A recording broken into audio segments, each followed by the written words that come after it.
cielos es, el reino semejante es a un hombre que sembró buena semilla en su campo. El reino de los cielos es, el reino semejante es a un hombre que sembró buena semilla en su campo.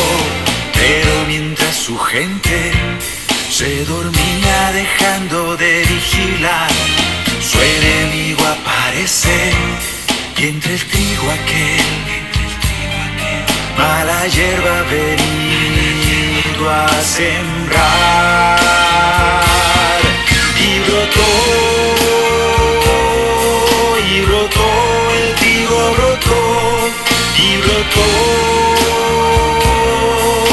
brotó, la cizaña brotó, la cizaña y el trigo brotaron a un tiempo los dos.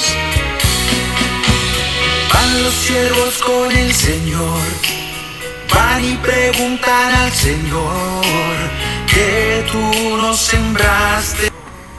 Muy buenas noches, mis amados hermanos, que la paz del Eterno sea con cada uno de ustedes. Un placer estar con ustedes una vez más para el estudio de la Biblia y del Espíritu de Profecía.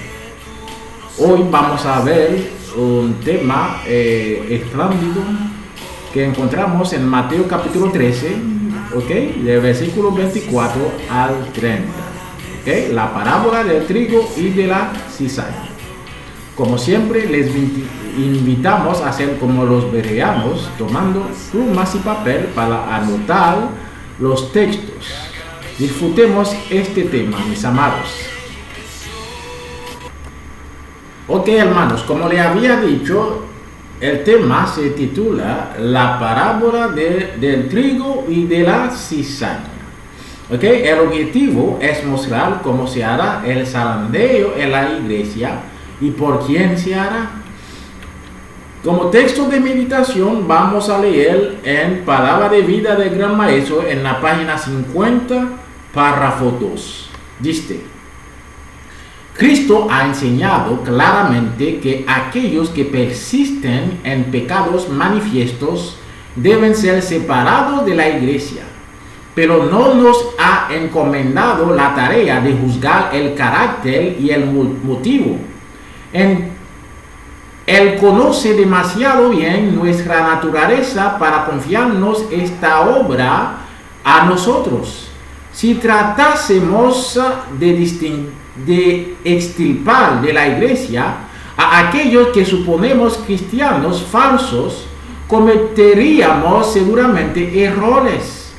A menudo consideramos sin esperanza a los mismos a quienes Cristo está atrayendo hacia sí. Si tuviéramos nosotros que tratar con estas almas de acuerdo con nuestros juicios imperfectos, tal vez ellos extinguirían su última esperanza. Muchos que se creen cristianos serán hallados falsos al fin. En el cielo habrá muchos de quienes sus prójimos suponían que nunca entrarían allí. El hombre juzga por la apariencia, pero Dios juzga el corazón. La cizaña y el trigo han de crecer juntamente hasta la cosecha, y la cosecha es el fin del tiempo de gracia. Fin de la cita. Oremos para iniciar el tema. Amantísimo Dios, Padre nuestro, gracias por el privilegio de estudiar tu santa palabra.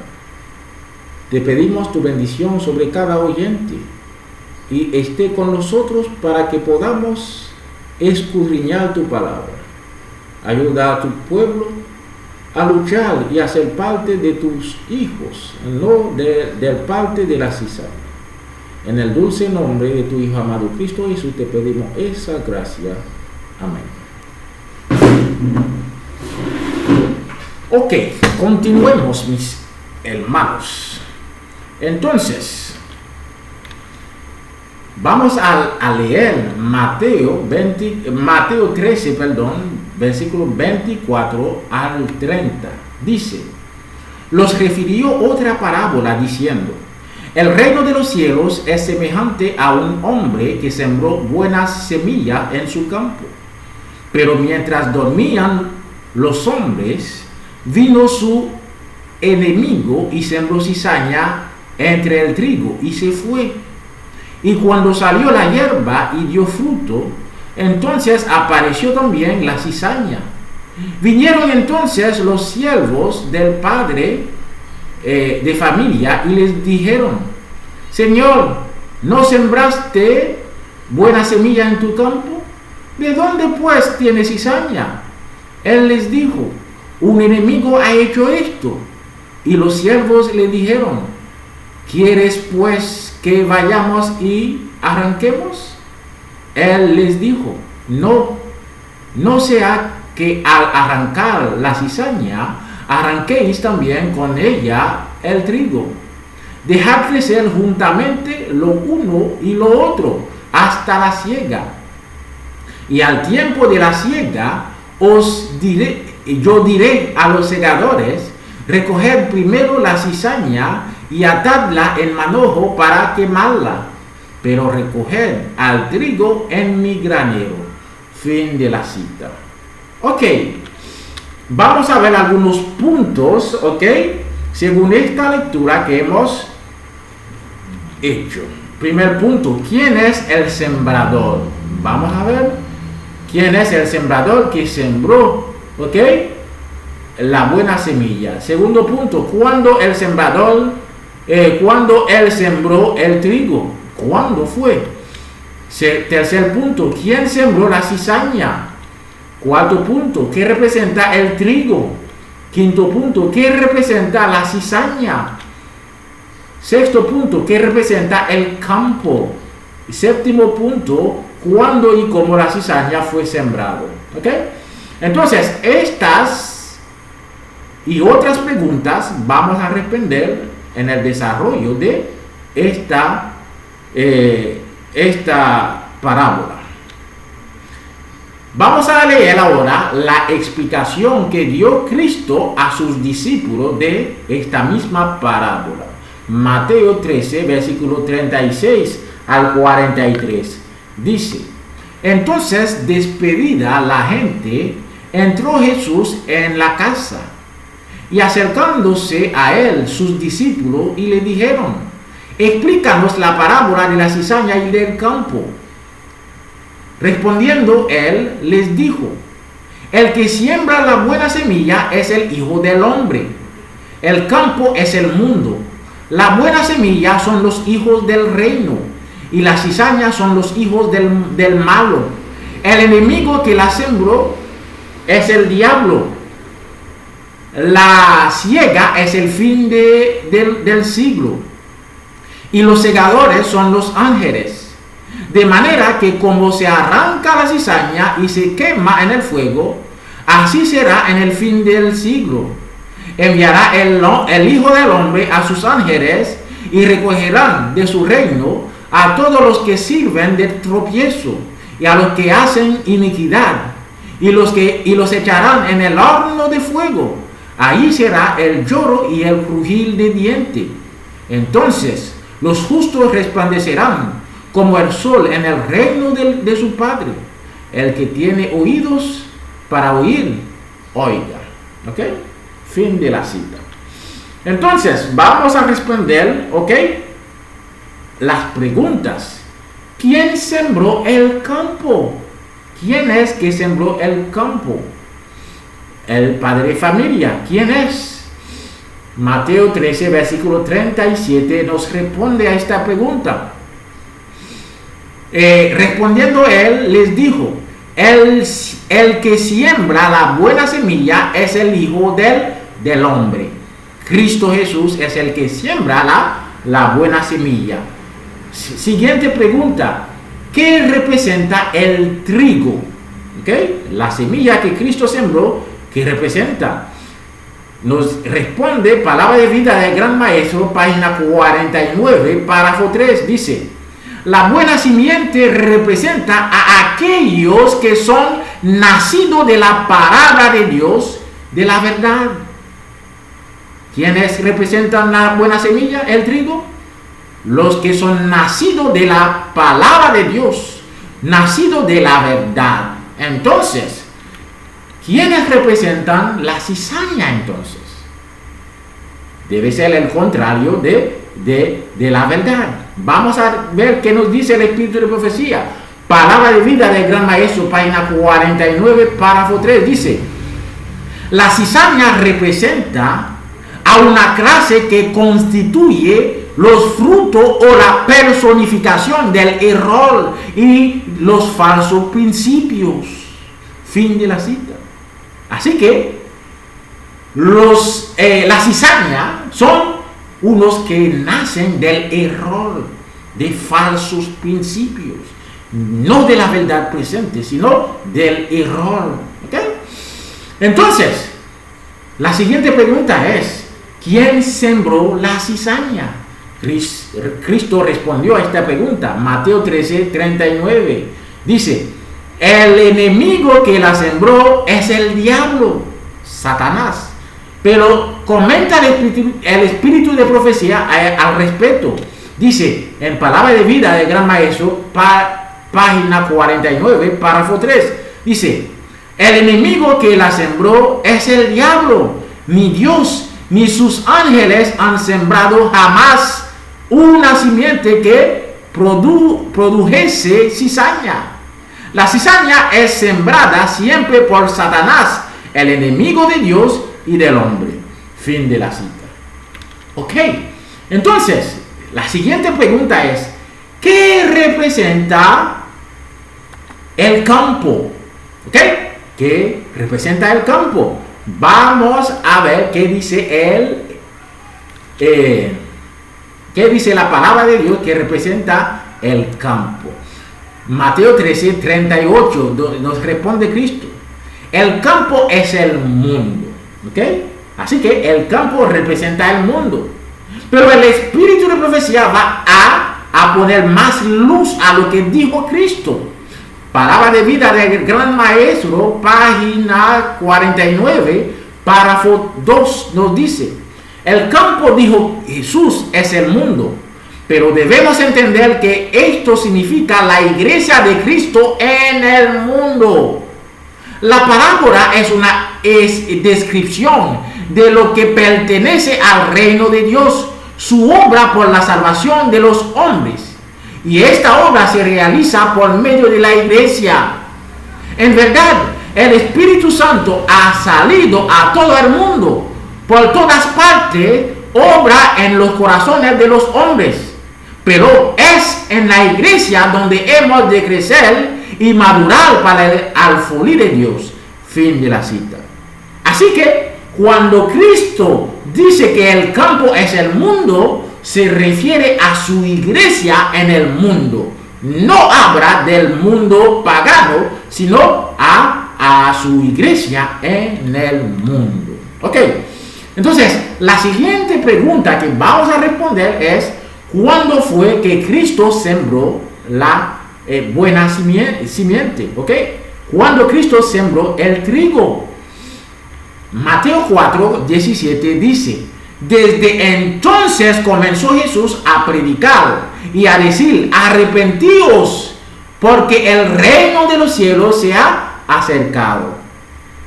Así que exactamente después de su bautismo, Él pasó 40 días en el desierto. Entonces, inmediatamente después de eso, Él comenzó a predicar el evangelio, sembrar la buena simiente, sembrar el trigo. ¿Ok? Entonces,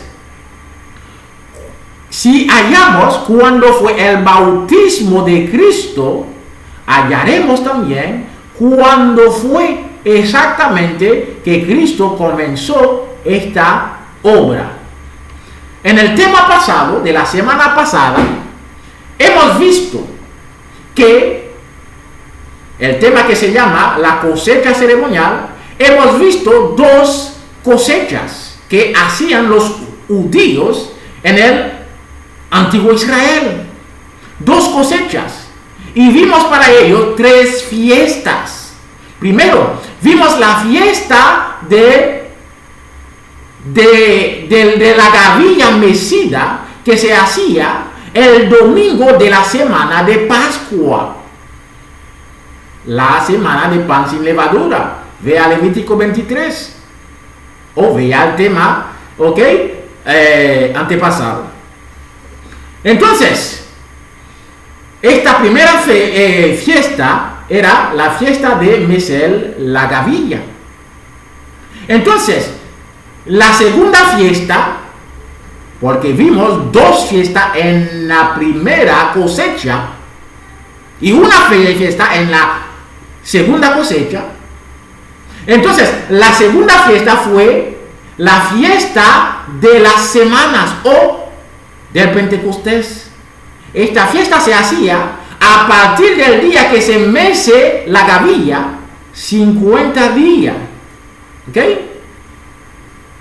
Entonces, 50 días, en 50 días, a partir del día que se mece la gavilla, se festejaba esta fiesta. En esta fiesta se mecía 2 panes. ¿Ok? Termina la primera cosecha. Entonces, en el 7º mes, hemos visto en el 5º día del 7º mes, se celebraba la fiesta de las cabañas, la fiesta del tabernáculos. ¿Ok? Esta fiesta se hacía para agradecer a Dios por las 2 cosechas, de la cosecha de todo el año. ¿Ok? Entonces, después de esta fiesta se hacía ¿cuándo? En otoño, porque el 7º mes cae en otoño. ¿Ok? Entonces, después de esta fiesta, termina el año de cosecha. Entonces, los judíos comenzaban a sembrar. Entonces, puesto que hemos visto en el tema, ¿ok?, pasado, la cosecha ceremonial, que todo esto servía de tipo o una profecía para el evangelio, debemos de hallar el antitipo, ¿ok?, en el prototipo. Entonces, debemos, si hallamos exactamente cuándo fue que Cristo comenzó a predicar, entonces vamos a ver si coincide con el tiempo que los judíos comenzaban a sembrar en sus campos. ¿Me doy a entender? Entonces, vamos a ver si coincide cuando Cristo comenzó a predicar, a sembrar el evangelio, con cuando los judíos comenzaban a sembrar en sus campos. Entonces, vamos allá. Entonces, vamos a leer para ello Daniel capítulo 9, versículo 27. Dice: y por otra semana confirmará el pacto con muchos, y a la mitad de la semana hará cesar el sacrificio y la ofrenda. ¿Ok? Después con la muchedumbre de las abominaciones vendrá el desolador, hasta que venga la consumación, y lo que está determinado derramé sobre el desolador. Fin de la cita. Así que esta última semana, ¿ok?, no vamos a estudiar el tema de las 70 semanas, sino esta es un paso de ello para hallar la fecha del bautismo de Cristo, para encontrar si Cristo comenzó a sembrar en la misma época que los judíos comenzaban a sembrar en su campo. Entonces, aquí dice que en la última semana de las 70 semanas que habla Daniel 9, entonces, en esta última semana que corresponde a 7 años, a la mitad de esta semana hará cesar los sacrificios. los sacrificios diarios que se hacía en el templo, Cristo lo hará cesar. ¿Cómo lo hará cesar? Cristo moriría a la mitad de esta semana. Significa 3 años y medio. ¿Ok?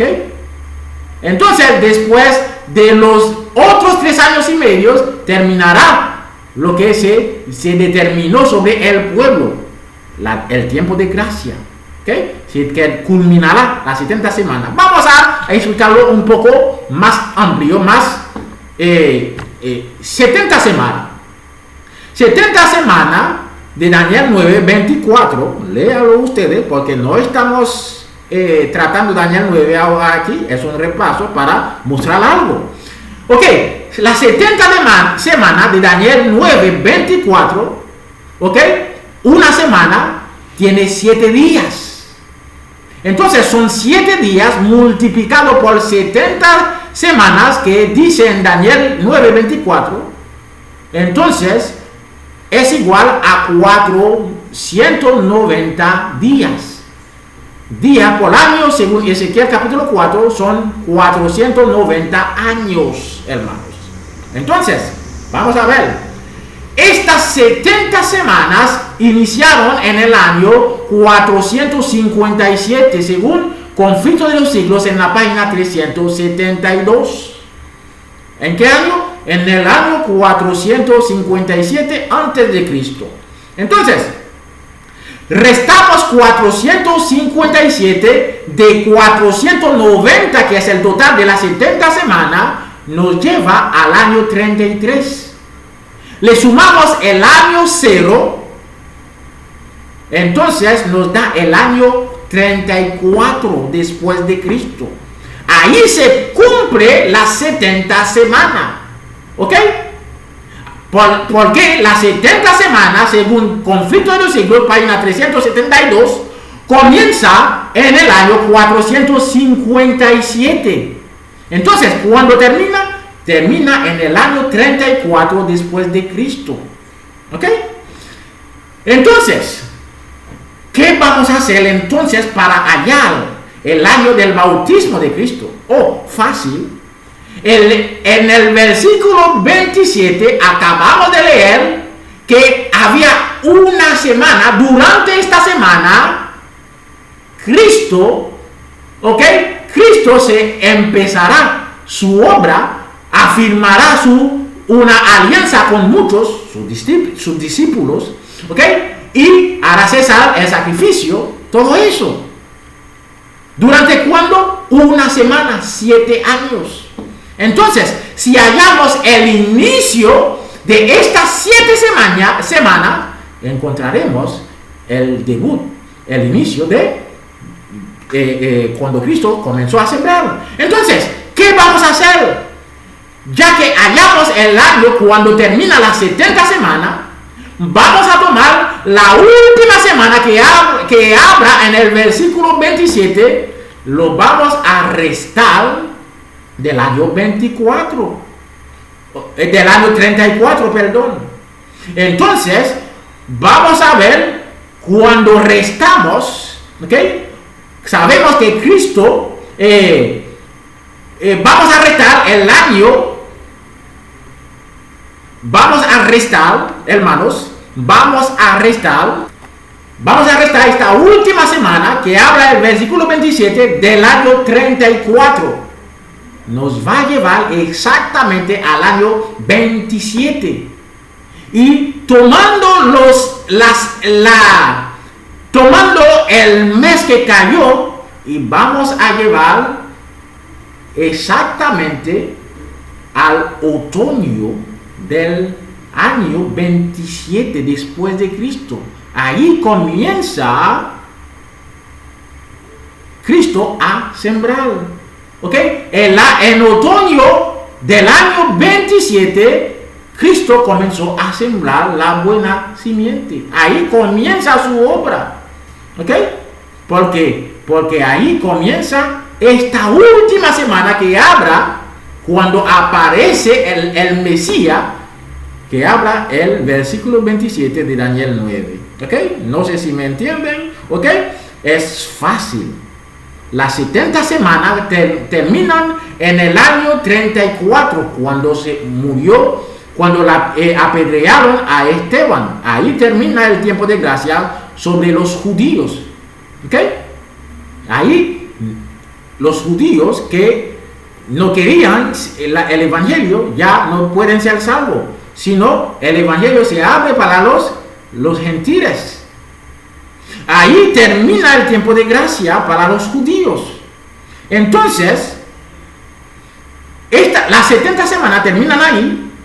Si restamos la última semana, que son 7 años del año 34, entonces nos lleva al otoño 27. Ahí se bautizó Cristo.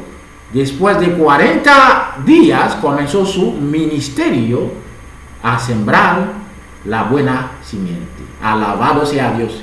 Eso coincide exactamente con el tipo. Eso coincide con los judíos que sembraban en sus campos. Exactamente en otoño, después de la fiesta de las cabañas, comenzaron a sembrar en sus campos. Alabado sea el Señor, como la palabra de Dios es perfecta. ¿Ok? Vamos a seguir entonces. Cristo comenzó a sembrar en el otoño 27 después de Cristo. ¿Ok? ¿Cuándo y cómo es que la cizaña fue sembrada? Ya vimos cómo y cuándo fue sembrada el trigo.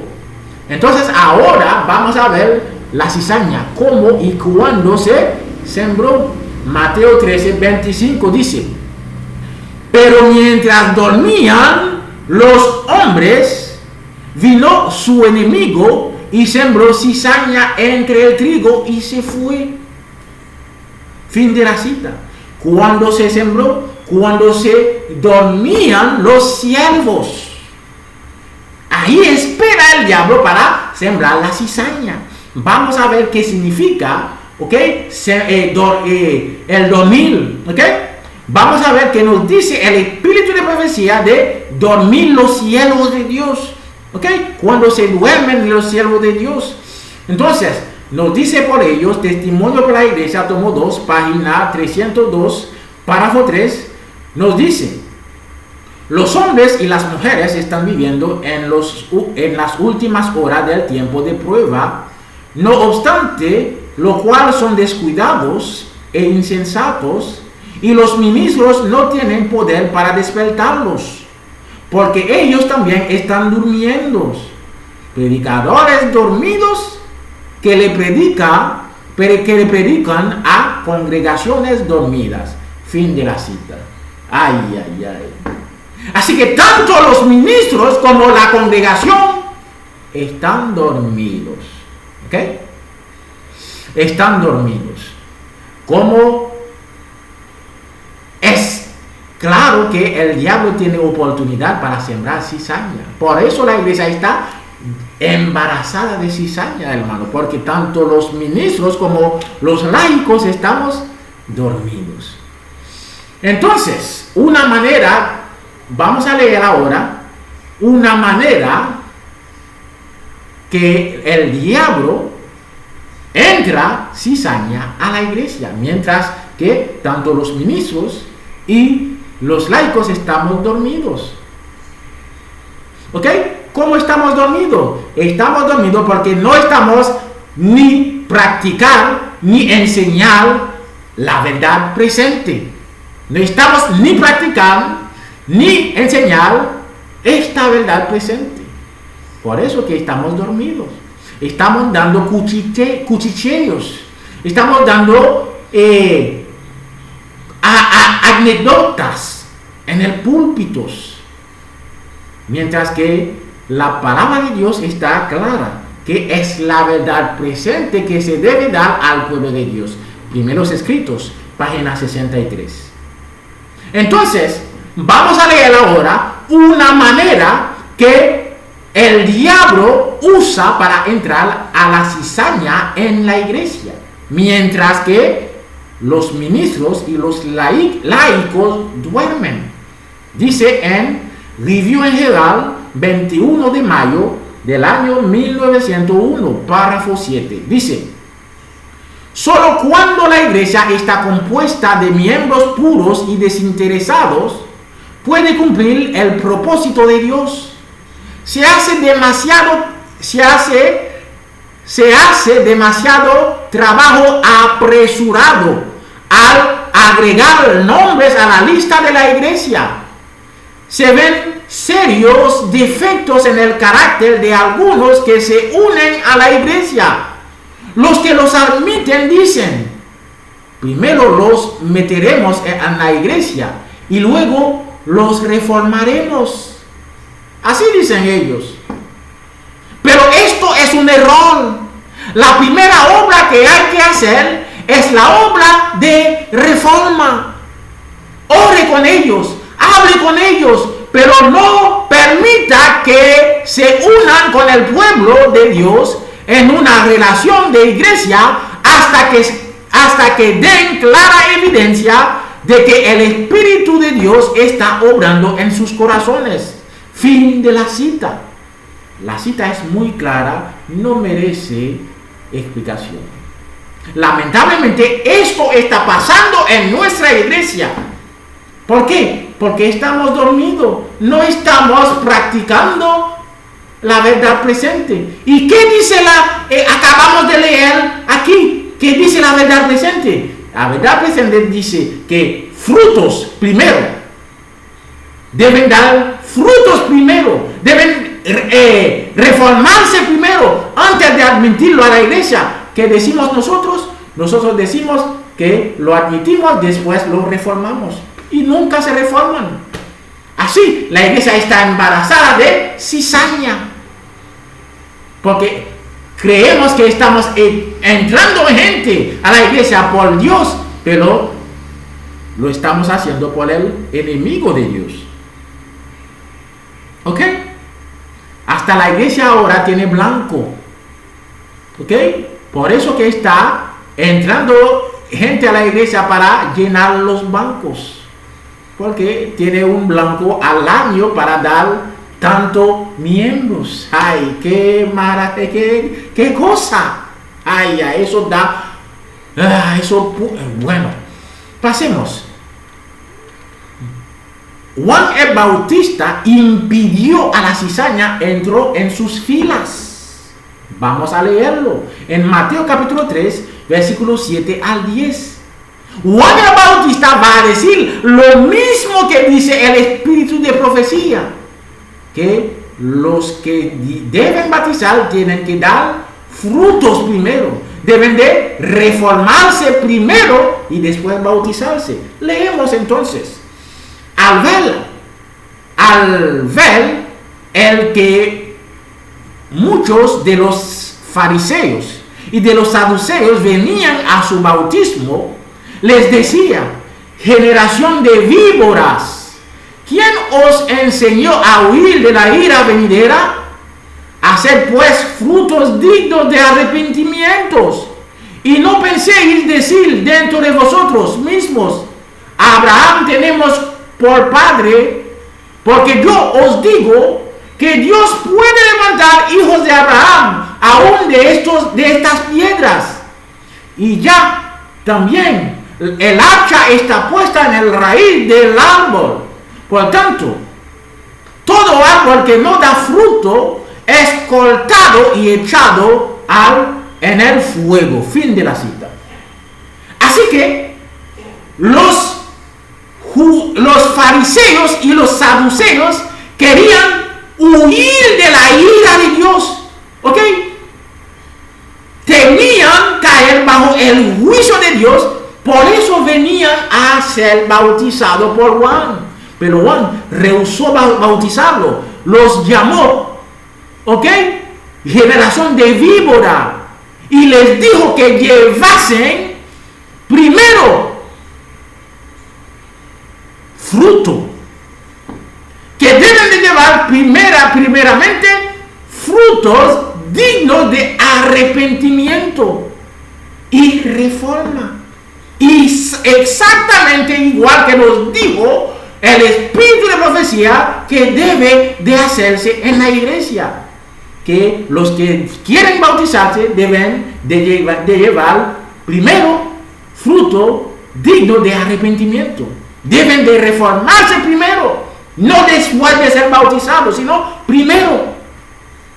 Lamentablemente estamos durmiendo, pero Juan el Bautista estaba despierto. ¿Por qué estaba despierto? Porque practicaba la verdad presente. No solamente practicaba, sino enseñaba la verdad presente, lo que nosotros no estamos haciendo. Pedro también impidió que la cizaña entró en sus filas. No vamos a leer el texto, ustedes pueden leerlo en Hechos capítulo 5, del 1 al 10. ¿Ok? La historia cuando Ananías y su mujer Zafira vendieron un campo y mintieron a Pedro. Y Pedro dijo que no lo mintieron a él, sino a Dios. Murieron ambos y son enterrados. ¿Ok? Así que, ¿por qué estos hombres no permitieron que la cizaña entraran en la iglesia?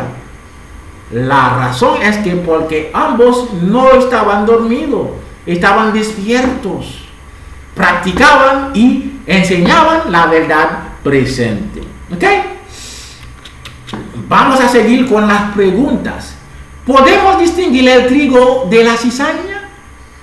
Vamos a ver qué nos dice el espíritu de profecía en Palabra de Vida del Gran Maestro en la página 52, párrafo 3. Dice: la cizaña era muy parecida al trigo mientras estaba verde, pero cuando el campo se ponía blanco para la siega, la hierba sin valor no tenía ninguna semejanza con el trigo que se doblaba bajo el peso de sus llenas y maduras espigas. Los pecadores que hacen alarde de piedad se mezclan por un tiempo con los verdaderos seguidores de Cristo, y su apariencia de cristianismo tiene por fin engañar a muchos. Pero en la cosecha del mundo no habrá ninguna semejanza entre lo bueno y lo malo. Entonces, aquellos que se han unido a la iglesia, pero que no se han unido a Cristo, serán manifestados. Fin de la cita. Así que, según este texto, no todo el tiempo el trigo es semejante a la cizaña. Eran semejantes cuando estaban creciendo, cuando estaban verde aún. Pero al momento que el trigo lleva fruto, la cizaña no puede llevar fruto. Se queda así. Así se distingue la cizaña del trigo. Así será en la iglesia. Los que son representados por el trigo, los que son nacidos de la verdad, llevan fruto digno de arrepentimiento, mientras que la cizaña no lleva fruto. ¿Ok? Maravilloso. ¿La cizaña y el trigo recibieron las mismas bendiciones? ¿Será que tanto la cizaña y el trigo recibieron las mismas bendiciones? Vamos a ver qué dice el espíritu de profecía, Palabra de Vida del Gran Maestro, página 52, párrafo 4, dice: se permite que la cizaña crezca entre el trigo, que tenga todas las ventajas del sol y de la lluvia, pero en el tiempo de la siega, nosotros os tornaréis y echaréis a de ver la diferencia entre el justo y el malo, entre el que sirve a Dios y el que sirve a el que no lo sirve. Cristo mismo decidirá quiénes son dignos de vivir con la familia del cielo. Él juzgará a cada hombre de acuerdo con sus palabras y sus obras. El hacer profesión de piedad no pesa en la balanza. El carácter es lo que decide el destino. Fin de la cita. Así que tanto el trigo como la cizaña tenían las mismas bendiciones. ¿Ok? Así en la iglesia adventista vemos que tanto los que nacieron de la palabra de Dios como los que nacieron del error, ambos tenemos la verdad presente y todas las bendiciones que Dios ha dado a la iglesia adventista. Pero una sola pequeña porción que son representados por el trigo aprovecha estas bendiciones. Por el contrario, los que son representados por la cizaña pelean con la verdad presente. Otra pregunta que vamos a responder: ¿cuándo se hará esta cosecha? ¿Cuándo? Cristo responde en Mateo 13, versículo 39. La siega es el fin del siglo, fin del mundo, dice en otras versiones. Entonces, vamos a ver qué nos dice el Espíritu de Profecía. Palabra de Vida del Gran Maestro, página 50, párrafo 2, dice: la cizaña y el trigo han de crecer juntamente hasta la cosecha, y la cosecha es el fin del tiempo de gracia. Fin de la cita. Así que en el fin del tiempo de gracia se hará esta separación del trigo de la cizaña. Según el texto, el tema que hemos visto aquí, vimos que el tiempo de gracia se termina en dos secciones. La primera sección se termina para la iglesia. El tiempo de gracia se termina primero para la iglesia. Y cuando termina para la iglesia, se abre para el mundo. Eso mismo ocurrió en el prototipo, como vimos en el tema pasado. En el prototipo, ¿qué pasó? En el año 34 terminó las 70 semanas fijadas sobre el pueblo judío. Terminó la gracia para ellos. Pero cuando terminó la gracia para ellos, el evangelio se llevó a los gentiles, a todo el mundo en aquel tiempo. Mientras que el judío que rechazó a Cristo ya no podían ser salvos, estaban destinados a perecer en la matanza del año 70 por los romanos. Pero ¿qué pasó con los gentiles? Los gentiles recibieron, la gracia. La puerta de gracia se cerró para los judíos, se abre para los gentiles. Así también será para la iglesia adventista del séptimo día, porque en 1 de Pedro 4:17 dice que el juicio comenzará por la casa de Dios primero. Así también se cierra la gracia para nosotros primero también. La hermana White dice en el conflicto de los siglos que mientras se cierra la gracia para nosotros, se abre para el mundo que no tenían la verdad. ¿Ok? Entonces, así que el tiempo de gracia, en el fin del siglo es el tiempo de gracia. ¿Ok? El tiempo del fin del mundo, como dice Cristo en Mateo 13:39, es el fin del tiempo de gracia que termina primero para nosotros. La siguiente pregunta es: ¿quién tendrá la carga de la separación del trigo y de la cizaña? ¿Quién lo hará? Mateo 13:41 nos responde Cristo: enviará el Hijo del Hombre a sus ángeles y recogerán de su reino a todos los que sirven de tropiezo y a los que hacen iniquidad. ¿A quién enviará Cristo? a los ángeles. Así que son los ángeles quienes van a hacer la separación. No yo, no los ministros, no los ancianos, sino los ángeles. El Espíritu de Profecía comenta en Testimonio para los Ministros, en la página 47, párrafo 2, dice: el hombre finito está propenso a juzgar mal el carácter, pero Dios no confía la obra de juzgar y hacer pronunciamiento sobre el carácter de aquellos que no están capacitados para ellos. Nosotros no hemos de decir qué constituye el trigo y qué constituye la cizaña. El tiempo de la siega determinará plenamente el carácter de las dos clases especificadas bajo el símbolo de la cizaña y el trigo. La obra de separación es confiada a los ángeles de Dios. No es encomendada en las manos de hombres algunos. Fin de la cita. Así que tanto yo, tanto los ministros, tanto los ancianos, no tenemos derecho de separar de la iglesia a los que suponemos que son cizaña. ¿Okay?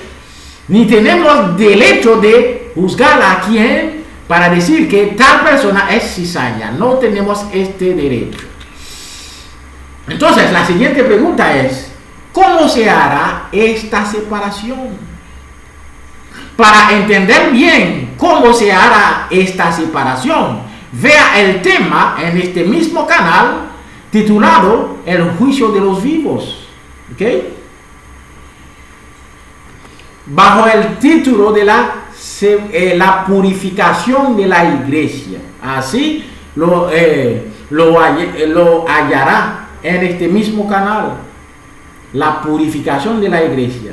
Ahí se explica, ¿ok? Se explica cómo se hará esta separación. Pero vamos a leer algo, ¿ok? Aquí que nos explica brevemente cómo se hará esta purificación, ¿ok? Esta separación del trigo de la cizaña, ¿ok? Entonces, leamos en Ezequiel capítulo 9, versículo 1 al 7 para ver cómo se hará esta separación. Clamó a mis oídos con gran voz y diciendo: los verdugos de la ciudad han llegado, y cada uno trae en su mano su instrumento para destruir. Y aquí que 6 varones, 6 ángeles, venían del camino de la puerta de arriba que mira hacia el norte. Y cada uno traía en su mano su instrumento para destruir. Y entre ellos había un varón vestido de lino, el cual traía en su cintura un tintero de escribano. Y entrado se pararon junto al altar de bronce. Y la gloria de Dios de Israel se elevó de encima del querubín sobre el cual había estado, al umbral de la casa. Y llamó Jehová al varón vestido de lino, que tenía en su cintura el tintero de escribano. Y le dijo Jehová: pasa por el medio de la ciudad, por medio de Jerusalén, y ponles una señal en la frente de los hombres que gimen y claman a causa de todas las abominaciones que se hacen en medio de ella. Y a los otros dijo, oyéndolo yo, pasad por la ciudad en pos de él y matad, no perdone vuestro ojo, ni tengáis misericordia.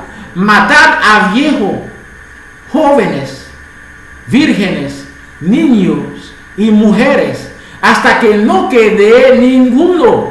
Pero a todo aquel sobre el cual hubiere señal, no os acerquéis, y comenzaréis por mi santuario. Comenzaron pues desde los varones ancianos que estaban delante del templo. Les dijo: contaminad la casa y llenad los atrios de muertos, salid. Y salieron y mataron en la ciudad. ¿Qué significa eso que hemos leído?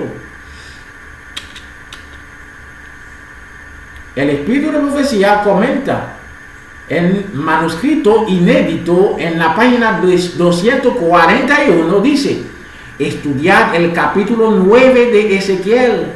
Estas palabras se cumplirán literalmente. Fin de la cita. Algo que se cumple literalmente es algo que se cumple igual que lo leemos. Así que 6 ángeles vendrán en el cielo. Uno sellará al trigo, a los que son representados en la iglesia por el trigo, y los otros 5 con instrumentos de matar en las manos matarán a los que son representados a la cizaña en la iglesia. ¿Okay? Lamentablemente es así. Eso será literal. Vea el tema, la purificación de la iglesia, para más detalles. ¿Ok? Los que son simbolizados por la cizaña,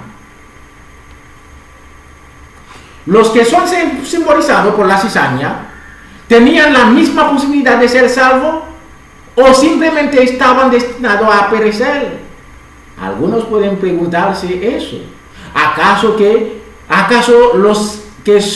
la cizaña tenía la misma posibilidad de ser salvos con el trigo, o estaban destinados para perecer?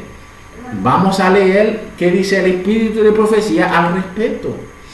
En Testimonio para la Iglesia, tomo 2, en la página 396, párrafo 3, nos dice el Espíritu de Profecía: en el temor de Dios he tratado de presentar al pueblo sus riesgos y sus pecados, y me he esforzado poniendo en mi debilidad lo mejor de mí misma para despertarlos. He anunciado cosas sorprendentes que, si hubiesen creído, les habrían causado angustias y terror, y los hubieran llevado a ser celosos y arrepentirse de sus pecados e iniquidades. Les he dicho que, de acuerdo a los que se me ha mostrado, solo un pequeño número de los que ahora profesan creer en la verdad serían al fin salvos. ¿Por qué no puede? ¿Por qué serán un pequeño número? Va a decir el por qué ahora. Sigue diciendo: no porque no podían ser salvos, sino porque no querían ser salvos del modo indicado por Dios. El camino señalado por nuestro divino Señor es demasiado angosto y la puerta demasiado estrecha para admitirlos mientras que estén sujetos al mundo, o mientras abrieguen o egoísmo o pecado de cualquier tipo. No hay lugar para estas cosas, y sin embargo hay solo un poco que aceptan separarse de ellas para poder andar por la senda angosta y entrar por la puerta estrecha. Fin de la cita. Así que tanto el trigo como la cizaña tenían la misma posibilidad de ser salvo. La única diferencia es que el trigo hicieron lo que Cristo lo decía de hacer. El trigo se salvó según como Cristo le dio para salvar, mientras que la cizaña querían ser salvos a su modo, a su manera. No querían ser salvos al modo de Dios. Hicieron su propia salvación. Lamentablemente eso está ocurriendo en la iglesia. Lamentablemente. ¿Ok? Siguiente pregunta. ¿Dónde es puesto el trigo después de esta separación? Esta es la última pregunta para terminar. Después de que los ángeles separen el trigo de la cizaña, vemos que la cizaña es destruida, son muertos por los ángeles, algo que se hará literal en la iglesia adventista, donde son puestos, ¿okay?, los que son representados por el trigo, ¿okay?, los que son sellados, que vimos en el Ezequiel capítulo 9. ¿Dónde son puestos? Mateo 13, versículo 30 nos va a responder. Dice: dejad crecer juntamente lo uno y lo otro hasta la siega. Y al tiempo de la siega os diré, yo diré a los segadores: recoged primero la cizaña y atadlo en manojo para quemarlas, pero recoged el trigo en mi granero. Notemos en este texto primero dónde estaba el trigo. El trigo estaba juntamente con la cizaña en el campo. Pero después de la separación, el trigo son puesto en el granero. ¿Ok? Dios no deja al trigo en el campo después de la separación, sino lo pone en su granero. Entonces el granero debe significar otra cosa, debe significar algo diferente al campo. Vimos que el campo es la iglesia, pero el granero, ¿qué es? Mateo 13, versículo 43 nos da una idea de qué es el granero. Dice: entonces los justos resplandecerán como el sol en el reino de su Padre. El que tiene oído para oír, oiga. Así que el granero donde van a ser puestos los que son representados por el trigo es el reino de su Padre. Veremos más adelante un tema o temas, ¿ok?, que va a explicar más amplio el reino, ¿ok?, donde los ángeles van a poner el trigo, ¿ok? Eso fue todo por el tema. Para el tema de hoy, damos gracias al Señor por haber estado con nosotros en este estudio. Vamos a orar para clausurar. Gracias, Señor, por este maravilloso privilegio de estar estudiando con nuestros hermanos Biblia y el Espíritu de Profecía. Ayúdanos, Señor, a no ser parte del trigo, que son del diablo, a no ser parte de la cizaña, que son hijos del diablo, sino que seamos hijos tuyos, hijos del reino, trigo que vamos a llevar frutos. Ayúdanos, Señor, a escoger, a aprovechar a tus bendiciones para crecer y llevar fruto, y no quemar y ser llevado al fuego. Ayúdanos, Señor. Perdona nuestras ofensas en el nombre de Cristo. Amén.